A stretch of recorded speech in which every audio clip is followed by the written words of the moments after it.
Good morning सभी लोगों को। कल की वीडियो के अंतर्गत हम लोगों ने चारवाक फिलोसफी के बारे में स्टार्ट किया था। चारवाक फिलोसफी के हम लोग इसके 4 डायमेंशन के अंदर, there are 4 dimensions of Charvak philosophy. First, historical background of Charvak philosophy. Second, metaphysical problems of Charvak philosophy. Third one, epistemological background या epistemological problems of Charvak philosophy, and fourth is the यानी ethical problems of Charvak philosophy। तो first चीज है, हम लोगों ने historical background of Charvak philosophy को पढ़ लिया था पार्ट 1 में। आज पार्ट 2 के अंतर्गत मेटाफिजिक्स के बारे में पढ़ेंगे। और इस वीडियो को क्यों पढ़ें, देखिए वीडियो बहुत से पड़ी हुई है यूट्यूब पर, लेकिन ये कहते हैं ना कि सफल होने के लिए सभी लोग सेम जैसे करते हैं, लेकिन सब कुछ एक ही जैसे करोगे तो सफलता नहीं मिलेगी। जीतने वाले कोई अलग कार्य नहीं करते हैं, बल्कि हर कार्य को अलग अंदाज में करते हैं। तो मैं हर वीडियो को अलग तरीके से पढ़ाने का प्रयास कर रहा हूँ। आप लोगों ने बेसिकली मेटाफिजिक्स के बारे में पढ़ा होगा कि metaphysics is the branch of philosophy which analyses the beyond of limits problems of beyond of limit. हम बियॉन्ड ऑफ लिमिट की चीज़ों को एनालिसिस करते हैं, जिसके अंतर्गत सामान्यतः वो चीज़ें आती हैं जिसके अंतर्गत हम आत्मा, परमात्मा, इन चीज़ों के बारे में पढ़ते हैं। तो जनरली एवरी स्कूल और system of philosophy is based on its epistemological foundation. Charvak metaphysical doctrines are also based its epistemology। यानी कहने का मतलब कि जो चारवाक फिलोसफी की मेटाफिजिक्स है वो कहीं ना कहीं चारवाक फिलोसफी की एपिस्टेमोलॉजी में बिलीव करती है। और किस तरीके से चीज़ें मैंने जनरली आपको बता चुका हूँ। Charvak epistemological view is that perception. Charvak प्रत्यक्ष को ही प्रमाण के रूप में मानता है। Is the only means the valid knowledge. यानी प्रत्यक्ष जो भी दिखाई देता है वही वैलिड रिसोर्स हो सकता है। बाकी चीज इन्फ्रेंस हो गया, कंपैरिजन हो गया, अथॉरिटी यानी टेस्टिमनी, इन शब्दों को ना ये डिनाई करता है। Charvak do not believe in God, soul, life after the death, heaven, लाभ, कर्मा, इन चीजों को, कुछ चीजों को नहीं मानता है। इनका सीधा सीधा सिद्धांत है कि जब तक जीना है मौज मस्ती के साथ जियो। Physical pleasures is the last achievement of life. यानी उसके बाद मरने के बाद कुछ होता नहीं है, ये झूठ मूठ के बनाया गया है। Usually in Indian philosophy 5 physical elements are recognised as the original element of things believe in universe. They are earth, water, fire, air and others। ठीक है, ये 4 ही एलिमेंट है, ये स्काई को नहीं मानता है। मैं कल भी यही एक्सप्लेन कर चुका था। Charvak accept the existence of the first 4 element, it reject the 5th element. यानी इस 5th एलिमेंट स्काई को ये रिजेक्ट करता है। According to Charvak philosophy, everything which exists, including the mind, is due to the particular combinations of these 4 elements। कहने का मतलब कि ये 4 ही एलिमेंट है जिससे माइंड, बॉडी, सारी चीजें बनती है। ठीक है, तो इसके बारे में हम लोग कल डिस्कस किए थे। Charvak maintain that these elements are the internal, their combination undergo production of destruction. मत करने का मतलब कि ये ठीक उसी प्रकार से आपस में जोड़ते हैं जिस तरीके से कत्था पान सुपारी के साथ सारी चीजें जुड़कर और लालिमा को उत्पन्न करती है। अब मेटाफिजिक्स क्या कहते हैं, मैंने आप लोगों को पहली वीडियो में बताया था कि फिलॉसफी की 2 आंखें हैं। एक आंख को कहते हैं मेटाफिजिक्स और दूसरी आंख को कहते हैं एपिस्टेमोलॉजी आपके एक्सटर्नल दुनिया को देखती है, जबकि मेटाफिजिक्स आपकी इंटरनल दुनिया को, इंटरनल इंटरनल वर्ल्ड को देखती है। दोनों में मेन डिफरेंस है, ये दोनों आंखें हैं, इसीलिए फिलॉसफी को कहा जाता है। ये देखिए मैंने ये भी बताया था कि एपिस्टेमोलॉजी थ्योरी ऑफ नॉलेज पे बेस्ड होती है, जबकि मेटाफिजिक्स थ्योरी ऑफ रियलिटी पे बेस्ड होती है, थ्योरी ऑफ रियलिटी पे बेस्ड होती है। तो यहाँ पर देखिए ध्यान से पहले ही लाइन है, metaphysics is the base of theory of reality. ठीक है, matter is the only reality, it is only, ये एकाकी वो चीज है। इसके अंतर्गत किन चीजों को आता है, तो गॉड है, हेवन है, आत्मा है, मरने के बाद जिंदगी का क्या अर्थ होता है, इन चीजों के ऊपर ये बात करती है। ठीक है, कहने का मतलब ये चीज समझ में आया आपको कि हमें किसकी तरफ, यानी मरने के बाद जिंदगी क्या होती है। तो बहुत लोग कहते हैं स्वर्ग मिलता है, नरक मिलता है, ये लोग कहते हैं कि ऐसा कुछ नहीं होता है। ठीक है, जब तक जीते हो वहीं स्वर्ग नरक है, मरने के बाद कुछ होता नहीं है। उसे वो कहते हैं कि अच्छा कर्म करोगे तो पुण्य मिलेगा। इनका कहने का मतलब कि कोई कर्म नहीं करना है, यदि किसी से उधार लेके भी यदि मस्ती करनी है तो कर लो, मरने के बाद कुछ नहीं होता है। आज के जो दुनिया दिखाई दे रही है कंप्लीटली चार्वाक फिलॉसफी की तरफ बढ़ती जा रही है, इसी वजह से 90% करप्शन भी बढ़ता जा रहा है। जरूरी है हमें इंटरनल वैल्यू पर ध्यान देना होगा, इथिकल वैल्यू पर ध्यान देना होगा। ठीक है, ये कहते हैं कि दुनिया, जैसे हमारे फिलॉसफी में कहा जाता है कि दुनिया 5 चीजों से बनी है, ये कहते हैं नहीं, ये फालतू के जोड़ते हैं, ये चीजें ये 4 चीजों से बनी है। ठीक है, ठीक है, akash, air, fire, water and earth, ये 5 चीजों से बनती है। लेकिन ये सीधा सीधा कहते हैं कि ये होता ही नहीं है। आकाश को हम देखें, आकाश को कैसे देख सकते हैं, जिसको नाम छू सकते हैं, महसूस कर सकते हैं, तो हो ही नहीं सकता। इसीलिए 5 ही मेन एलिमेंट को मानते हैं, जिसमें से ये है। ये अक्सर यूजीसी नेट और सीयूटी में ऑब्जेक्टिव के रूप में देता है, तो प्लीज इस चीजों को नोट करके याद रखने की जरूरत है। ये not willing non living material, ठीक है, ये सारी नॉन लिविंग थिंग्स की ऑर्गेनाइजेशन के प्लांट लाइक इन ये कहते हैं कि सारी चीजें सृष्टि की, पेड़ पौधे, जीव जंतु, जितनी भी चीजें हैं, इन 4 ही तत्वों से बनी हुई है, इसकी में 5वीं चीजें नहीं होती है। ठीक है, अब बात आती है मेटाफिजिक्स की सबसे इंपॉर्टेंट जो टर्मिनोलॉजी होती है, सोल, जिसे इंडियन फिलॉसफी या हिंदी में आत्मा कहते हैं। इनकी आत्मा के बारे में क्या कंसेप्ट है, इसके बारे में हम बताएंगे कि आत्मा को ये लेकर किस तरीके से मानते हैं। तो being materialistic philosophy, Charvak do not believe the existence of any individual unchangeable immortal soul, यानी ये एक ऐसी सत्ता को मानते ही नहीं है जिसको वो देख नहीं सकते हैं, जो परिवर्तनशील नहीं है। इनके कहने का अर्थ यही है कि संसार की सारी चीजें परिवर्तनशील है। ठीक है, तो जब सारी चीजें परिवर्तनशील है, शरीर भी परिवर्तनशील है, हम छोटे होते हैं, बड़े होते हैं, बूढ़े होते हैं, मर जाते हैं, तो इसी तरीके से ये कहता है कि देखो आत्मा नाम की कोई चीज नहीं होती है। यदि आत्मा को हम देख ही नहीं सकते हैं तो क्यों माने कि आत्मा की जैसी कोई चीज होती है, शरीर ही आत्मा है। इसीलिए इनके जो सिद्धांत होते हैं, ठीक है, और ये भी चाहते देखो, according to them soul is the product of matter, यानी हमारी आत्मा क्या है कि ये लाइनें बड़ी इंपॉर्टेंट है, इस लाइनों को हमेशा याद रखिएगा कि ये लाइनें आपको हमेशा एग्जाम के पॉइंट ऑफ व्यू से आती रहती हैं कि Charvak, according to Charvak philosophy, Charvak किससे, जो आत्मा है किससे बनती है। It is the quality of body does not exist separately outsided of body, यानी शरीर से बाहर कुछ चीजें नहीं होती है। वी डोंट एनी सोल, ये किसी भी मानते नहीं है, यानी शरीर ही आत्मा है। इसीलिए इनके सिद्धांत को क्या बोला जाता है, देहात्मवाद का सिद्धांत। ठीक है, with the quality of consciousness.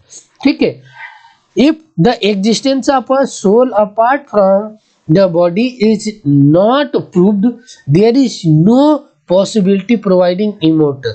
जब ये कहते हैं कि जब शरीर से अलग ही शरीर, आत्मा शरीर से अलग है ही नहीं, तो हम अमरता की चीजें, इमोर्टल चीजों की हम कल्पना ही नहीं कर सकते हैं। ये एक प्रकार से ना नाइंसाफी होगी हम इसकी कल्पना करें कि कोई आत्मा जैसी चीज भी होती है जिसके बारे में हमको बताने की जरूरत होती है।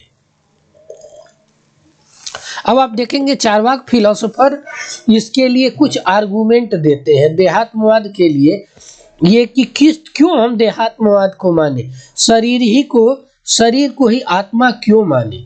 तो कहते हैं कि when the body is nourished by food, जब हम कोई चीज भोजन करते हैं तो उसका हमें शरीर में दिखाई पड़ता है और उसी के अनुसार हमारी चेतनाएं जगती है, ठीक है। और नहीं खाते हैं तो हमें बेचैनी की चीजें होती हैं, यानी पूरी की यदि शरीर में कोई चेंज होता है तो उसमें आत्मा में भी चेंज होता है। यानी वास्तविकता तो यही है कि शरीर की चेंजिंग है, सारी चेंजिंग का बेस है। When our body turns to disorder, जब हमारी शरीर किसी मतलब कुछ होता है या अनमेंटल, देन और mental power is consciousness decrease, तो हमारी ऑटोमेटिक जो मेंटल पावर होती है वो ऑटोमेटिक गिरने लगती है। This proves that consciousness is the cause of body. इनके कहने का मतलब क्या है कि हमारी चेतना ही शरीर के चलाने का काम करती है। Our day to day activity conduct also prove that the consciousness is not but the body. When we utilise actually this I indicate the body and also the soul. यानी कहने समझ में आ गया कि बॉडी ही, यानी ये हमारी बॉडी है, बॉडी में जो भी चीजें महसूस करते हैं वो कॉन्शियसनेस की चीजें होती है और उसी के बिहार पर सारी चीजें ऑटोमेटिक कंडक्ट होती रहती हैं। यदि हमें भूख लगी है, यानी हमारी चेतना शरीर को कह रही है कि हमें भूख लगी है, तो उस दौरान यही चीजें करने की आवश्यकता है कि हम खाना खाएं, ठीक है, उसकी शरीर की नीड है। इसीलिए आप देखेंगे कि जो इंडियन फिलॉसफी में 4 पुरुषार्थ माने गए हैं उसमें से ये 2 को मानते हैं, अर्थ और काम को। कहते हैं खूब पैसा कमाओ। आजकल लोग यही कर रहे हैं ना कि सबको हाई पैठी है खूब कमाने की, लेकिन कैसे कमाते हैं, सही होना चाहिए, सोर्स सही होना चाहिए, गलत होना चाहिए, किसी को मतलब नहीं पड़ रहा है। सारे लोग लूटने के चक्कर में पड़े हैं, लूट के और उसको एंजॉय करने की लाइफ मान रहे हैं और इसी चक्कर में 90% प्रॉब्लम हो रही है, क्योंकि हम पैसा कमाने के साधन की पवित्रता को नहीं देख रहे हैं और जैसे मन वैसे यूज कर रहे हैं। इसी वजह से करप्शन है। तो हमें इंटरनल चीजों के तरफ झांकने की भी जरूरत है, ठीक है। अब चार्वाक फिलॉसफी की जो मेटाफिजिक्स है, देहात्मवाद है, उसकी क्रिटिसाइज भी कई जगह पे होती है। The Charvak philosophy severely criticized the existence of soul beside the body। यानी इसके करते हैं Charvaka the theory of soul या देहात्मवादी also criticized by many philosophers to different schools of Indian philosophy। Some of these critical points mentioned in the follow। इसमें से Indian philosophy के बहुत से स्कूल इसको क्रिटिसाइज करते हैं, ठीक है। कुछ लोग कहते हैं कि सपोज दैट आप कहते हैं कि आत्मा की जैसी कोई चीज नहीं है, ठीक। हमें थकान होने के बाद सोते हैं, उठते हैं, उसके बाद हमें आरामदायक चीजें महसूस होती है, हम सपने में कोई चीज देखते हैं तो उसका अलग चीजें होती है। आखिर कोई चीज तो ऐसी बॉडी है कि मेरी बॉडी के सोने के बावजूद भी एक्टिव रहती है। सपना देखते हैं तो उस समय तो हम सोए रहते हैं ना, फिर भी हम कुछ देखते हैं ना। आप कहते हैं कि बॉडी जैसा रिएक्ट करेगी वैसे ही हमारी कॉन्शियसनेस रिएक्ट करेगी, तो जब हम बॉडी के रेस्ट करती रहती है तो उस समय तो हमारी कॉन्शियसनेस को भी रिएक्ट करना होता है। तो ये बताइए कि सपना क्यों आते हैं, सपने में ऐसी चीजें क्यों आती हैं, हम बहुत बार डर जाते हैं, बहुत बार देखते हैं और हमारी बहुत सी चीजों को दिखाई पड़ता है।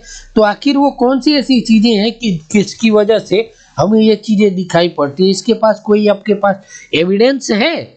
तो इन चीजों को लेकर ये लोग कई बार क्रिटिसाइज होते रहते हैं। Quality of the body are either prescribed by the external sense organ, ठीक है। ये सारी चीजें consciousness is neither previewed by the sense organ nor ये, ठीक है, ए क्वालिटी ऑफ बॉडी, ठीक। तो ये चीजें हो गया। Objection raised here naturally a question many raised, how can a soul और consciousness being originated from the imaginated object. यानी एक मान लीजिए कि कहते हैं कि जब हम मर जाते हैं सॉरी, जब हम सोए रहते हैं तो किसी चीज का हमें आभास किस तरीके से होता है, इसके बारे में ये कहते हैं। Charvak philosophy reply that the combination of better sleep nut and capture produced body of red colour. ये कहते हैं, ये एक ना, जब आप लोग कभी पान खाए होंगे तो आपको पता होगा कि पान के पत्ता, ठीक है, चूना, कसैली, ठीक है, इन चीजों में कत्था, इन चीजों में कहीं भी रेड कलर नहीं होता है, रेड कलर नहीं होता है। लेकिन जब इनको एक आपस में मिलाकर मुंह में चबाते हैं तो रेड कलर निकल जाता है। ठीक उसी तरीके से आत्मा और बॉडी और कॉन्शियसनेस का भी संबंध होता है। ठीक है, कहने का मतलब क्या है कि आप इसको एग्जाम्पल को कोट करके इसको लिख सकते हैं। तो पहले एक फॉर्मल तरीका होता है किसी भी आंसर को लिखने की। मेटाफिजिक्स में दूसरी चीजें आती है, क्या भगवान है? There is no God. Charvak philosophy कहती है कि ईश्वर की कोई कल्पना ही नहीं है। तो ये तो केवल और केवल एक वर्ग विशेष के द्वारा बनाई गई डराने के लिए अवधारणाएं हैं। There is no God because Charvak do not accept the existence of any things which can not by, हम जिसे देख ही नहीं सकते हैं। भगवान को किस तरीके से हम केवल एक कल्पना के आधार पर, कोई देखा तो है नहीं कि इस तरीके के गोरे हैं कि क्या है, ठीक है, छोटे हैं, काले हैं, गोरे हैं, क्या है कोई नहीं जानता। ठीक है, ये तो हम केवल अपनी सुविधा के अनुसार माने हैं। इसको कोई व्यक्ति देख ही नहीं सकता कि उसकी सत्ता कैसी होती है। तो हम मानी हुई चीजों को क्यों माने? ये कहते हैं कि एक ब्राह्मण वर्ग के द्वारा जीने खाने के लिए, ये तो केवल डराने के लिए ये अवधारणाएं बना ली गई है। ठीक है, कि भगवान होते हैं जो दुनिया को बनाए हैं, ठीक है, उनसे डरिए, ठीक है, यही पूरी भौतिक दुनिया को बनाने का काम करते हैं। लेकिन रियलिटी ये है कि इस तरीके की कोई चीजें होती ही नहीं है। इसीलिए इसको कहा क्या जाता है कि ये नास्तिक फिलोसफी के रूप में है। ठीक है, चारवाक फिलोसफी नास्तिक के फिलोसफी के रूप में है। The name of God some hypothetical चीजें हैं जिसको हम नहीं समझ सकते हैं सामान्य, और जिस चीज को हम देख नहीं सकते हैं, महसूस नहीं कर सकते हैं, जान नहीं सकते हैं, उसके लिए सबसे अच्छा चीज है कि हम उसको क्यों एक्सेप्ट करें। एग्जाम्पल के तौर पे हम कहते हैं आकाश कुसुम। ठीक है, आकाश कुसुम कहने का मतलब कि आकाश में फूल है। अब आकाश में फूल कैसे हो सकता है? हम कल्पना कर लें कि फूल को उगने के लिए धरती की जरूरत होती है, लैंड की जरूरत होती है, उसे वाटरफॉल, ये सारी चीजें हैं। बिना इसकी चीजों को हम कल्पना कैसे करके मान लें कि इस तरीके से आकाश कुसुम होगा। इसी तरीके से जिस चीज को हम देखे ही नहीं है, कैसे मान लें कि ये भगवान है या कोई चीज होगा। ये भगवान के संदर्भ में ये तर्क है। ये वेद को भी नहीं मानते हैं। They do not believe in Veda. वेदों के बारे में ये कहते हैं कि वेद क्या है? ब्राह्मणों के जीने के खाने का एक प्रोपोगेंडा है जो एक विशेष वर्ग बनाया है अपने जीने खाने के लिए। उसी के आधार पर ये अपनी रोटियां सेकता है और हम लोग को डराता है भगवान का नाम लेके कि भगवान से डरो, स्वर्ग मिलेगा, नरक मिलेगा। ये सीधा सीधा कहते हैं कि इस तरीके की कोई चीजें होती ही नहीं है, मत मानो। जब तक जीना है खुल के जियो, मस्त रहो, खुश रहो। यही पूरी की पूरी दुनिया जीने का आधार है। इसके सिवा और कुछ चीजें हो ही नहीं सकते हैं। जो मटेरियल एलिमेंट है वही ओरिजिन ऑफ नेचर है, इसके सिवा कोई चीजें नहीं है। ये एग्जाम्पल देते हैं कि जिस तरीके से कुम्हार घड़े को बनाता है, ठीक उसी तरीके से ये मटेरियल एलिमेंट ही संपूर्ण सृष्टि को बनाते हैं। ठीक है, और इनका जुड़ाव ठीक आपस में स्वभावतः हो जाता है। ठीक है, इसीलिए इनके जो चार्वाक फिलोसफी का कॉज एंड इफेक्ट थ्योरी है वो स्वभाववाद के नाम से जानी जाती है। जैसे पेड़ पौधों के लिए वाटर आके ऑटोमेटिक हवा मिल जाती है, ये चीजें आपस में मिलती हैं तो होता है, उसी तरीके से ये सारे चीज आपस में मिलकर सृष्टि का संसार का निर्माण करते हैं। तो आपको अभी तक ये समझ में आ गया कि ये सोल के बारे में क्या कहते हैं, ठीक है, गॉड के बारे में क्या कहते हैं। तीसरा क्या है, ये relation between body body and soul के बारे में इनका क्या कॉन्सेप्ट है। उसके बाद ये वर्ल्ड के फॉर्मेशन के बारे में क्या कहते हैं, इन चीजें क्लियर हो गए। आगे की चीजों में हम इनके कंक्लूजन देखेंगे। ओवरऑल ये मेटाफिजिक्स में समझ में आ गया कि ये लोग केवल और केवल जो भी मेटेरियलिस्टिक चीजें हैं उसी पे बिलीव करते हैं। स्पिरिचुअल जो भी चीजें हैं जिसको हम नहीं देख सकते हैं उसको ये लोग डिनाई करते हैं।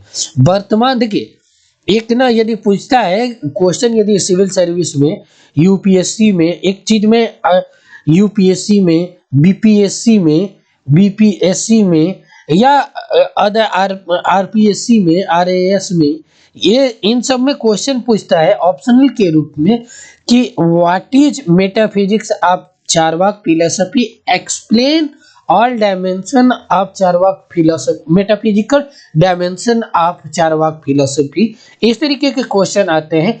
तो पहले देखो, एक ना क्वेश्चन को, किसी भी क्वेश्चन को अटेम्प्ट करने के एक प्रॉपर सेगमेंट होता है। जैसे पहले तो क्वेश्चन को पढ़ो, क्वेश्चन में से क्वेश्चन की एक प्रॉपर बॉडी होती है, ठीक है, जैसे हमारी शरीर है उसी तरीके से एक क्वेश्चन की बॉडी होती है। हमेशा इंट्रोडक्शन के रूप में पहले हम लिखते हैं, ठीक है, इंट्रोडक्शन लिखते हैं। इंट्रोडक्शन के अंतर्गत हम उसके बाद हम स्टेटमेंट कोई रहता है तो वो लिखते हैं। उसके बाद हम लिखते हैं basic character of metaphysics of Charvaka philosophy, ठीक है, क्या क्या चीजें हैं। उसके बाद लिखते हैं basic problems of Charvaka metaphysics, इस चीज को एक्सप्लेन करेंगे, ठीक है। इस तरीके से लिखोगे ना तब मार्क्स भी अच्छे उठेंगे। और इस तरीके से आप नोट्स भी बनाते हो तो ऑटोमेटिक आपका ना 100 पेज की चीजें आपको 10 पेज में मिल जाएंगी।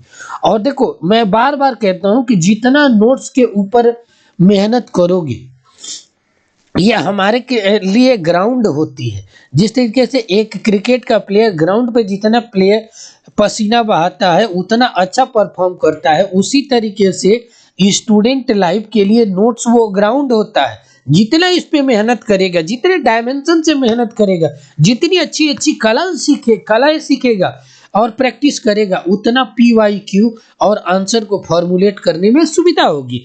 उसके बाद देखो, ये बेसिक कंसेप्ट हो गया। उसके बाद लिखेंगे critical approach of metaphysics of Charvaka, ठीक है। उसके बाद लिखेंगे कंक्लूजन में के अंतर्गत मैं हमेशा कहता हूं कि 3 डायमेंशन लिखो हमेशा। ये चीज ओवरऑल पॉइंट